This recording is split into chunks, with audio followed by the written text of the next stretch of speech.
Kaaba.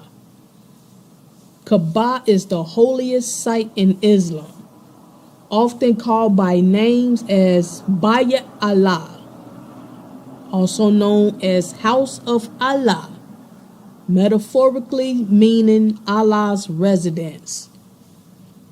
Hajj. Hajj is the Muslim pilgrimage to Mecca that takes place in the last month of the year. All Muslims are expected to make it at least once in a lifetime. Hajj is also can be meaning for to set out for a place. That's what pilgrimage means, to set out for a place. It means you're on a journey. A Sunni. What is the meaning of Orthodox Sunni? A Sunni is a member of the largest branch of Islam. A Sunni is a Muslim who believes that Caliph Abu Bakr was the rightful successor to Muhammad after his death. There are several different traditions within the Sunni branch of Islam, but Sunnis are often described as Orthodox Muslims. What is the difference between Orthodox Islam and Christianity? Christians believe that Yeshua was the incarnated Son of God, divine and sinless. Islam teaches that Yeshua was one of the most important prophets of God, but not the Son of God, not divine, and not part of the Trinity. Rather, Muslims believe the creation of Yeshua was similar to the creation of Adam. Before I go further with this, I want to let everyone know out there that I am not condoning any conversion through this video. I myself personally do not believe in this religion, and I myself are not trying to convert anyone into the Sunni Muslim. I'm here to teach and give information about things that I'm led to give on, whether it's religion or not. To Muslims, Hajj is associated with religious as well as social significance. The obligation for performing this pilgrimage is only fulfilled if it is done on the 8th to 12th day of the last month of the Islamic calendar. If in a given year, an adult Muslim is in good health and their life and wealth are saved, they must perform the Hajj in the same year. Delaying it is considered sinful unless the delay is caused by reasons beyond their control. Apart from being an obligatory religious duty, the Hajj is seen to have a spiritual merit that provides Muslims with an opportunity of self-renewal. Hajj serves as a reminder of the day of judgment when Muslims believe people will stand before God. Hadith literature articulates various merits a pilgrim achieves upon successful completion of their Hajj. After successful pilgrimage, pilgrims can prefix their names with the title El-Haji and are held with respect in Muslim society. However, Islamic scholars suggest Hajj should signify a Muslim's religious commitment and should not be a measurement of their social status. Hajj brings together and unites the Muslims from different parts of the world, irrespective of their race, color, and culture, which acts as a symbol of equality. A 2008 study on the impact of participating in the Islamic pilgrimage found that Muslim communities become more positive and tolerant after Hajj experience. The study noted that the Hajj increases belief in equality and harmony among ethnic groups and Islamic sects and leads to more favorable attitudes toward women, including greater acceptance of female education and employment, and that Hajis show increased belief in peace, equality, and harmony among adherents of different religions. Malcolm X, an American activist during the Civil Rights Movement, describes the sociological atmosphere he experienced at his Hajj in the 1960s as follows. There were tens of thousands of pilgrims from all over the world. They were all colors, from blue-eyed blondes to black-skinned Africans. But we were all participating in the same ritual, displaying a spirit of unity and brotherhood that my experiences in America had led me to believe never could exist between the white and the non-white. America needs to understand Islam because this is the one religion that erases from its society the race problem. You may be shocked by these words coming from me, but on this pilgrimage, what I have seen and experienced has forced me to rearrange much of my thought patterns previously held. Malcolm X in Mecca. And for the note, since he had visited the Hajj, Malcolm X had adopted his name, which was then El Hajj Malik El Shabazz, meaning the pilgrim Malcolm the Patriarch. That's what his name was before he passed away. On April 13, 1964, Malcolm X left the United States on a personal and spiritual journey through the Middle East and West Africa. By the time he returned on May 21st, he'd visited Egypt, Lebanon, Saudi Arabia, Nigeria, Ghana, Morocco, and Algeria. In Saudi Arabia, he experienced what amounted to his second life-changing epiphany as he accomplished the Hajj, or pilgrimage to Mecca, and discovered an authentic Islam of universal respect and brotherhood. The experience changed Malcolm's worldview. Gone was the belief in white people as exclusively evil. Gone was the call for black separatism. His voyage to Mecca helped him discover the atoning power of Islam as a means to unity as well as self-respect. Quote, in my 39 years on this earth, quote, he will write in his autobiography, quote, the holy city of Mecca had been the first time I had ever stood before the creator of all and felt like a complete human being. It had been a long journey and a brief life.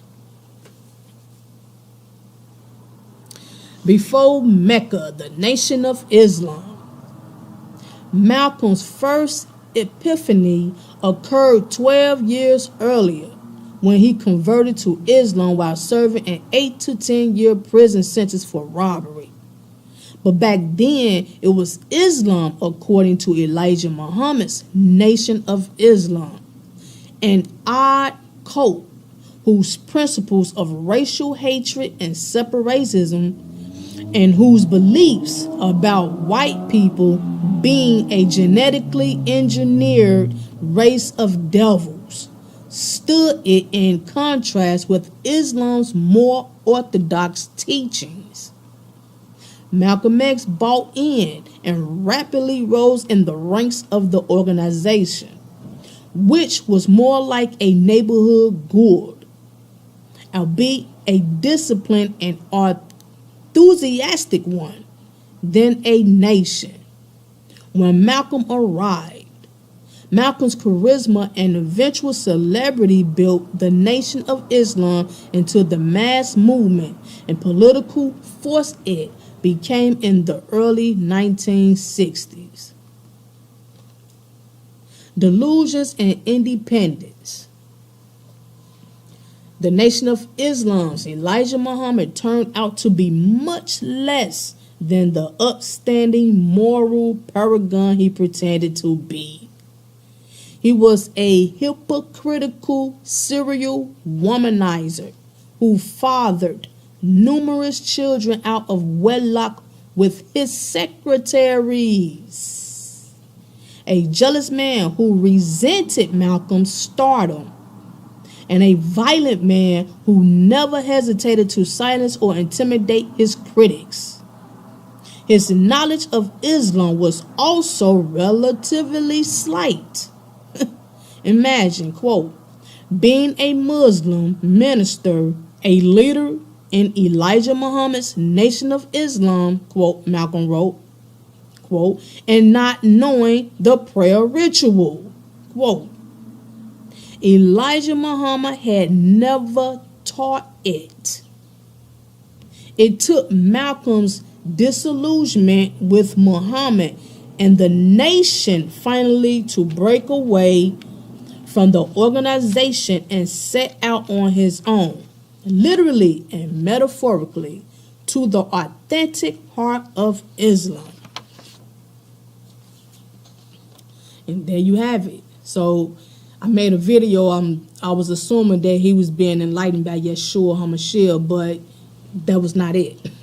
He was, after this trip to the Kaaba in Mecca, he was enlightened with, I guess, quote, more authentic Muslimship. So he wasn't trying to be no Christian. He was getting converted over into the Sunni Islam. He was a Sunni Muslim. Okay, Hajj. Sometimes also spelled Hadj, Hajj, or Haji, Hadji, is an annual Islamic pilgrimage to Mecca, Saudi Arabia, the holiest city for Muslims. Hajj is a mandatory religious duty for Muslims that must be carried out at least once in their lifetime by all adult Muslims who are physically and financially capable of undertaking the journey and of supporting their family during their absence from home. In Islamic terminology, Hajj is a pilgrimage made to the Kaaba, the house of Allah, in the sacred city of Mecca in Saudi Arabia. It is one of the 5 pillars of Islam, alongside Shahada, meaning oath to Allah and Muhammad, the messenger of Allah. Salah, meaning prayer. Zakat, almsgiving. And Sawm, meaning fasting of Ramadan.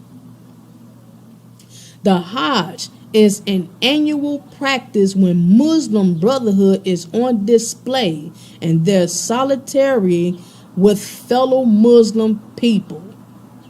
Their solidarity with fellow Muslim people and submission to God, Allah, is fulfilled.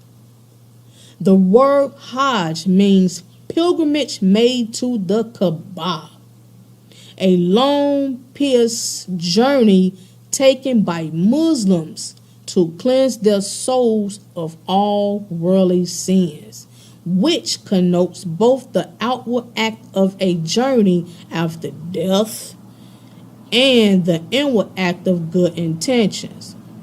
The rites of pilgrimage are performed over 5 to 6 days, extending from the 8th to the 12th or 13th of Dhul al-Hajjah, the last month of the Islamic calendar, because the Islamic calendar is lunar and the Islamic year is about 11 days shorter than the Gregorian year. The Gregorian date of Hajj changes from year to year. In 2023 AD, Dhul al-Hajj extends from 19th June to 18th July. So that's with the Hajj. Okay, we're going to give some meanings on the finger. A lot of people be asking about, what do the one finger mean with the Sunni Muslims. I was curious myself, so I started to look into it. Okay, Tawheed. Tawheed is the name that, they use for the one finger gesture. And it means oneness of God. It also can be denoted as the indivisible oneness of God. So when you see a Muslim with the one finger up, it means Tawheed in Arab. And Tawheed in Arab means oneness of God in English. The single raised index finger is said to signify the oneness of God in Islam. It refers to the Shahada statement of faith. When Muslims in prayer proclaim that Allah is the only God and that Muhammad is his prophet, the gesture was traditionally used during sermons. So, bang, that's what the one index finger mean with that one. I also want to give out the new name that Malcolm X had adopted after visiting the Hajj. Well, after partaking with his Hajj, visiting the Kaaba. Something I just got to get used to saying when I'm explaining this. So, his name was adopted as El Hajj Malik El Shabazz. That was Malcolm X adopted name after he'd visit the Kaaba in Mecca. El Hajj Malik El Shabazz. I never knew that. But, they said that you get your name changed and all that once you visit that. That's a stamp on, your experience with taking that Hajj, which means pilgrimage, also meaning journey to the Kaaba, which is in Mecca, Saudi Arabia. I'm going to bring out some story about Malcolm Latif Shabazz. This is Malcolm X's grandson. It's a kind of sad story about this brother, but I also want to talk about it because he was also a Muslim. He was a Sunni Muslim too. He was part of the Orthodox Islam. It didn't mention much about him, but looking through information with his passing and the story on what happened, I got clarification that he was in fact an Orthodox Muslim. Malcolm Latif Shabazz was born October 8, 1984 and died May 9, 2013. He was the grandson of civil rights activist Malcolm X and Betty Shabazz. Through their daughter, Quabilla Shabazz, Shabazz made headlines for multiple arrests during his life, including setting the fire that killed his grandmother, Betty. He was murdered in Mexico on May 9th, 2013, at the age of 28. Wow. Malcolm Shabazz was born in Paris on October 8th, 1984. His father, L.A. Bussoba, was an Algerian Muslim whom his mother, Quabilla Shabazz, an African-American Quaker and former Muslim, met there while studying. His mother is of African-American, African Grenadian, English and Scottish descent. He was the first male descendant of Malcolm X. According to Malcolm, he never met his father. Other sources say Malcolm knew his father, but they had little contact with one another. When Malcolm was a few months old, he and his mother moved to Los Angeles. A little while later, they moved to New York City and then Philadelphia. One landlord there remembered frequently having to let young Malcolm into the apartment because his mother was not at home.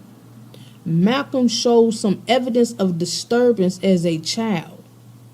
As a 3-year-old, he reportedly set fire to his shoes. He brought a knife to school in the 3rd grade. About the same time, he suffered from delusions and was hospitalized for a short time. During the early 1990s, Malcolm often stayed with his grandmother Betty and his aunts in New York, while his mother, Quabilla, lived with various friends. In 1994, Malcolm moved with his mother to Minneapolis. She was being drawn into a plot to assassinate Louis Farrakhan by an FBI informant, Michael Fitzpatrick. Malcolm saw in Fitzpatrick the father figure he had never known, calling him my dad. This whole sentence confused me, but I gotta move forward. In January 1995, Quabilla was charged with trying to hire an assassin to kill Farrakhan. She accepted a plea agreement with respect to the charges, in which she maintained her innocence by accepting responsibility for her actions. Under the terms of the agreement, she was required to undergo psychological counseling and treatment for drug and alcohol abuse for a 2-year period in order to avoid a prison sentence. For the duration of her treatment, 10-year-old Malcolm was sent to live with Betty at her apartment in Yonkers, New York. Malcolm visited Quabilla in December 1996 in San Antonio, where she was undergoing treatment. She had remarried, and Malcolm quickly bonded with his stepfather. The marriage soon ended. Malcolm and his mother began to fight, sometimes physically. On February 26, 1997, she called the police saying she wanted him committed to a mental hospital. After a brief stay, Malcolm was released in April. He called the police and reported that they had been in a fight. His mother said she was going to place him in foster care, but sent Malcolm back to New York on April 26 to live with his grandmother instead. Okay, arson and juvenile detention. It gets deep, y'all. On June 1st, 1997, Malcolm Shabazz, then 12 years of age, started a fire in Betty Shabazz's apartment. She suffered burns over 80% of her body. The police found Malcolm wandering the streets barefoot and reeking of gasoline. Betty Shabazz died of her injuries on June 23, 1997. At a hearing, experts described Malcolm as psychotic and schizophrenic. He was also described as brilliant but disturbed. Despite opposition from both Shabazz's defense attorney and the state prosecutors, The presiding family court judge did not close the case to the press, citing his desire, quote, to preserve the integrity of public proceedings, quote. Family court cases in the state were frequently closed to protect children in sensitive cases, though the judge's decision in the Shabazz case came 2 weeks after the state's chief judge announced new rules to keep family court cases open to the public. That's the reason why I didn't know nothing about this. Former New York City Mayor David Dickens and former Manhattan Borough President Percy Sutton represented Malcolm Shabazz in his Westchester family court trial. At the end of each hearing, Dickens and Sutton would make a motion to hug Shabazz before he was handcuffed, shackled, and led back to detention. The two lawyers accepted that he started the fire, but argued he intended no real harm to his grandmother. Throughout the trial, Dickens and Sutton tried to arrange an alternative to youth detention that would satisfy their security, therapeutic, and academic standards by visiting locations from North Carolina to upstate New York.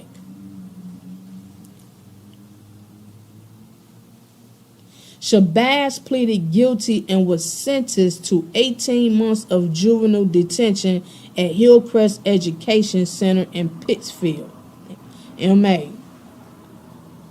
for manslaughter and arson, with possible annual extensions until his 18th birthday. After his 18th month sentence elapsed, Shabazz was transferred to Leak and Watts, another treatment center in Yonkers, New York. Following 2 attempted escapes from the Yonkers facility, officials transferred him to Woodfield Cottage in Valhalla, New York. He and another resident escaped the facility within a month. Though the teenager was abroad for a single afternoon and did not commit any additional crimes, Westchester County Attorney Alan Schneikman decided to prosecute him due to the alarm, quote, alarm, the search caused in the local community. Shabazz was eventually released after 4 years. Man, bro was wild. In a 2003 interview with the New York Times, Shabazz, then 18, gave his version of the fire and the events leading up to it. He explained that he had been unhappy living in New York with his grandmother and had stated, quote, be in bed, doing anything to get them to send me back to my mother. Then I got the idea to set the fire, quote. Expressing remorse for the event, Shabazz continued. I set a fire in the hallway. I didn't think the whole thing through thoroughly. But she didn't have to run through the fire. There was another way out the house from her room. I guess what she thought was I was stuck and she had to run and get me because I was in the fire, it was in front of my room as well. She ran through the fire. I did not picture that happening, that she would do that. Wow.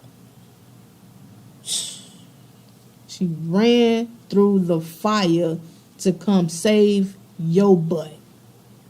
And she died. While you running around here still wilding out. It's crazy. But that's how she died. She had 80% burns on her body. It's crazy. Ran through the fire trying to save her grandson. Expressing regret for his actions, Malcolm said he would sit on his jail cot and ask for a sign of forgiveness from his dead grandmother, Shabazz said. I just wanted her to know I was sorry, and I wanted to know she accepted my apology, that I didn't mean it, but I would get no response. And I really wanted that response. You think? In the same interview, Shabazz also dismissed the child psychiatrist's diagnosis of him at his trial that he was a paranoid schizophrenic, saying that he had only, quote, made up a story about hearing voices in his childhood, quote, to get attention. Lord have mercy. Following his release, Shabazz lived for a time with his aunt, Isa Shabazz. He was arrested in 2002 for stealing $100. He pleaded guilty to attempted robbery and was sentenced to 3.5 years in prison. Shabazz was arrested again in 2006 for punching a hole in a store's glass window. In 2010, Shabazz made the Hajj to Mecca. In February 2013, Iranian state-controlled press TV reported that Shabazz had been arrested by the FBI while en route to Iran. The story was widely reported, but 2 days later, Shabazz's family announced that the press TV report was incorrect. They said Shabazz had been arrested, but his arrest had nothing to do with the FBI or Iran. His death. Shabazz died in Mexico City on May 9, 2013, at the age of 28. He was said to be on a tour to demand more rights for Mexican construction workers relocated to the U.S. His body, which according to prosecutors had been badly beaten with a rod or some kind, was found in the street in Plaza Garibaldi, a busy tourist spot. Wow. According to New York Magazine, a friend who was with Shabazz the night of his death said the beating was related to a dispute over a $1,200 bar tab for drinks and female companionship. Wow. On May 13, David Hernandez Cruz and Manuel Alejandro Perez de Jesus, waiters at a nightclub called the Palace, were arrested in connection with Shabazz's death. In 2015, Perez de Jesus and Juan de Durquio Guzman, the head waiter at the Palace, were each sentenced to terms of 27 years and 6 months for their roles in the murder. As of June 2015, Hernandez was awaiting trial, and a fourth suspect was still being pursued by police. Approximately 200 people attended his funeral in California. One activist stated that Shabazz had plans to construct mosques and schools throughout America. Shabazz was survived by his mother, his 2 daughters, and 5 aunts. He was buried in Ferncliff Cemetery in Hartsdale, New York, near the graves of his grandparents, Malcolm X and Betty Shabazz.